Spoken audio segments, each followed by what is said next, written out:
Bonjour et bienvenue dans ce troisième épisode des podcasts de la HRP.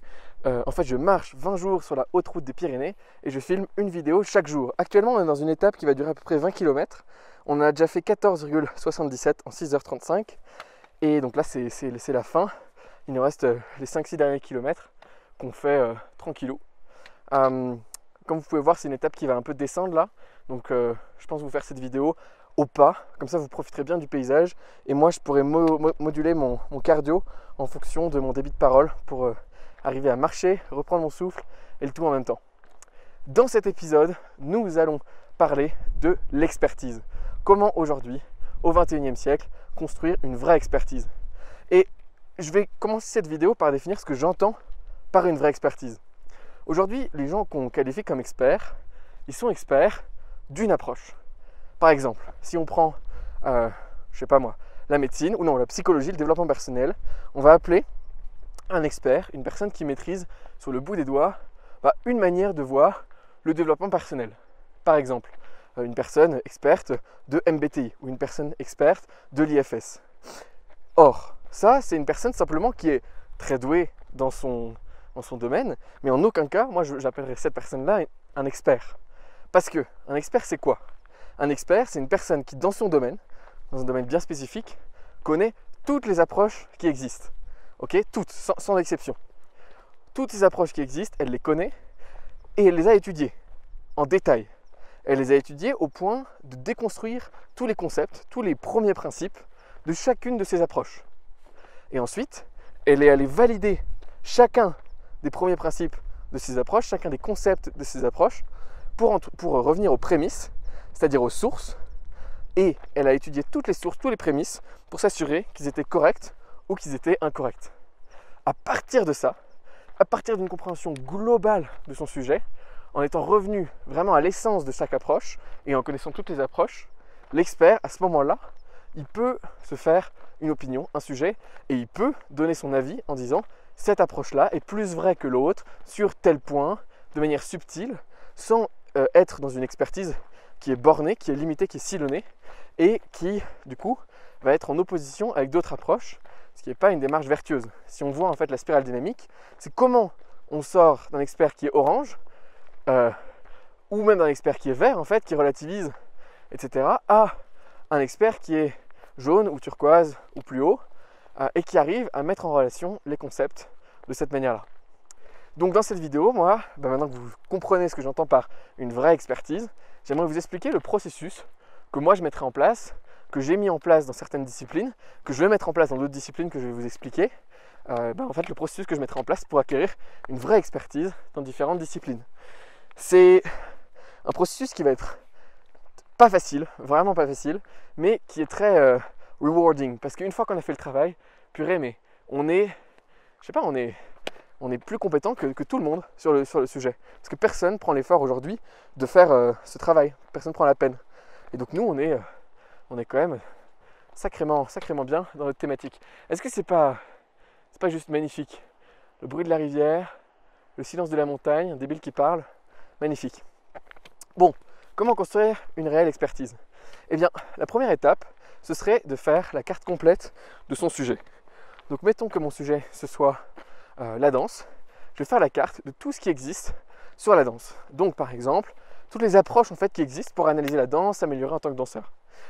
Donc autour de la question comment devenir un meilleur danseur, par exemple, si c'est ça le domaine d'expertise que je veux créer, je vais rechercher toutes les approches qui existent. Et donc, je peux par exemple demander à ChatGPT de me générer une liste d'approches qui existent, parce qu'il fera ça très bien et beaucoup plus rapidement que n'importe qui. Donc, il va me générer une liste d'approches. Il existe l'analyse biomécanique, il existe la technique Alexander, il existe des techniques avec le retour sensation-action. Il existe des techniques qui vont prendre les images, il existe des techniques de correction par rapport à une forme idéale. Enfin voilà, il existe plein de méthodes, il va me sortir toutes les techniques qui existent, toutes les méthodes, toutes les approches pour être un meilleur danseur. Donc la première étape, c'est de reprendre toutes ces infos que nous donne ChatGPT et de les mettre dans une sorte de grande carte mentale de sa thématique, avec la question sur laquelle on veut devenir experte au centre, et voilà, de faire l'effort de comprendre qu'il existe plein d'approches. La seconde étape, c'est de comprendre de manière de surface en fait toutes les approches. Donc moi ce que je ferais, c'est que chaque fois qu'il y a une nouvelle approche ou un nouvel auteur, je prends son nom, je le tape sur Wikipédia, je lis sa page Wikipédia et je digue. Je mets peut-être un chrono et pendant 1 heure, je vais utiliser ce chrono pour diguer dans Wikipédia sur la personne.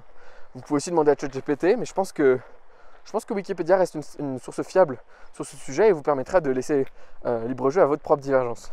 À vous de voir. ChatGPT, ça marche aussi. Voilà. Vous faites ça pour chaque approche. Si vous avez 15 approches, ça prend 15 heures. Très bien. Comme ça, ce que vous commencez à faire, c'est avoir une compréhension de surface de toute votre thématique. Et vous commencez peut-être à avoir des affinités pour certaines approches plus que d'autres, mais c'est pas grave. Pour être un vrai expert, il faudra toutes les étudier. Donc, une fois qu'on a fait ça, qu'on connaît un peu les différentes approches, l'étape suivante, à mon sens, ce serait de les mettre en relation pour essayer d'avoir un meilleur maillage de ce qui se passe entre les connaissances. Donc vous dites à ChatGPT, ou bien vous raisonnez par vous-même si vous voulez lire les livres. Il y a un faucon, mais je ne sais pas où il est. Enfin, faucon. Je ne sais pas trop ce que c'est en fait. Une buse. Donc une fois que vous avez fait ça, vous demandez à ChatGPT quelle est la différence entre telle approche et telle autre approche. Par exemple, quelle est la différence entre l'approche Alexander en danse et la biomécanique. Oh là, j'ai failli tomber. La biomécanique, ça analyse le mouvement par l'extérieur. Donc ça va s'intéresser aux articulations clés et ça va essayer de comprendre comment on bouge mieux si on prend Ken Wilber, le cadran en haut à droite, le vrai, pour comprendre comment on peut faire des meilleurs mouvements. Ensuite, à la différence de la technique Alexander, qui va plutôt s'intéresser sur comment je fais pour avoir la posture juste pour la personne par rapport aux sensations, etc. etc. Donc c'est vraiment 2 approches différentes et je vais commencer à comprendre les différences. Certaines sont plutôt certaines approches sont plutôt là pour aller à partir de la sensation, d'autres sont plutôt là pour aller à partir du vrai. Et il n'y en a pas une qui est meilleure que l'autre. C'est que si vous vous spécialisez dans l'approche Alexander, ce qui va se passer, c'est que pendant votre formation, on va vous embrigader un système de valeurs propre à l'approche. Et donc vous allez vous renforcer votre croyance que les gens qui font du mouvement par l'extérieur, c'est des connards. Et donc vous allez crier sur tout le monde et vous allez être un faux expert en fait, une personne qui a une incompétence inconsciente, qui a donc de l'arrogance épistémique, si vous avez lu le Signe Noir ou autre. Voilà. Donc, ceci étant dit, maintenant que vous avez mis en relation les approches, il va falloir apprendre les approches. Comment on fait pour apprendre une approche ? Voilà, je vais aller plus doucement parce qu'il y a une côte là. Alors, comment on fait pour apprendre les approches ? La manière la plus simple, c'est d'aller d'abord localiser le livre le plus complet sur la thématique. Le livre de référence, en gros. Ce livre-là, vous le lisez de A à Z et vous identifiez tous les concepts clés. Vous lisez le livre avec une attention de laser focus en vous demandant quels sont les concepts intéressants. Et vous déconstruisez chaque concept et vous créez une note par concept. Comme ça, vous revenez au principe premier de chaque approche et vous n'êtes pas là dans une compréhension superficielle, non, vous avez décortiqué l'approche et vous la connaissez. Donc, il y a un peu de vent. Une fois que vous avez décortiqué cette approche, vous allez vous demander pour chaque concept quelles sont les prémices qui permettent de soutenir les arguments qui sont avancés. Un argument, c'est composé d'un prémisse et d'une conclusion. Donc par exemple, j'en sais rien, il ne faut pas danser comme ça, car études qui montrent, ou recherche empirique à grande échelle qui montre, ou ressenti personnel, c'est aussi ok. Il faut juste remettre en cause le prémisse.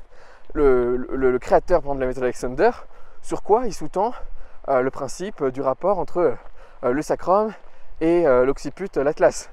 Ok, il le soutient sur des recherches qui ont été remises en cause avec une nouvelle découverte. Bon, ok, alors peut-être que ce prémisse-là, il faut le remettre en cause. Et c'est ça être un vrai expert. C'est pas savoir qu'il y a une relation coquille-occiput sans l'avoir jamais remis en cause.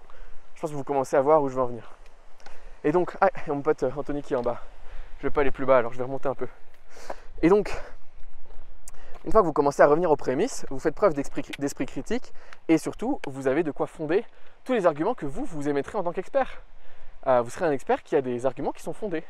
Et ça, c'est une énorme qualité. Vous pourrez faire des bibliographies sur demande, vous pourrez expliquer pourquoi votre approche est mieux qu'une autre, sans rentrer dans une confrontation directe, mais en ayant une réflexion plus complexe. Voilà, donc ça, vous êtes déjà arrivé à une bonne étape. Donc là, vous l'avez peut-être fait pour une approche, lire le livre de référence identifier tous les concepts, aller vers les prémices, bah, vous faites pareil pour chaque livre, enfin pour chaque approche. Et une fois que vous avez donc une compréhension un peu plus profonde, mais pas complète hein, évidemment, de chaque approche, vous sélectionnez à ce moment-là les approches qui vous plaisent le mieux, tout en faisant preuve d'esprit critique parce que vous avez vu qu'il existe différents chemins à la même montagne, au sommet qui est la danse, quoi, en gros. Vous savez qu'il y a ce chemin-là de la biomécanique, ce chemin-là, mais que tous ont une vérité qui est partielle en fait. Donc vous savez tout ça, et ensuite vous pouvez composer votre expertise en creusant les chemins qui vous paraissent le plus probables pour mieux savoir par où ils passent, pour vous permettre d'aller plus facilement en haut de la montagne, quoi. Et ensuite, vous aurez créé votre montagne de l'expertise. Et surtout, vous aurez aussi un système de concepts mis en relation qui sera ultra puissant parce que vous pourrez rédiger ce que vous voulez, rédiger les documents que vous voulez, etc. Et justement, sur ce système, moi, c'est mon expertise. Hein, je développe des systèmes de ce type, dont un que je transmets dans ma formation Atomic Knowledge, qui vous apprend exactement ça.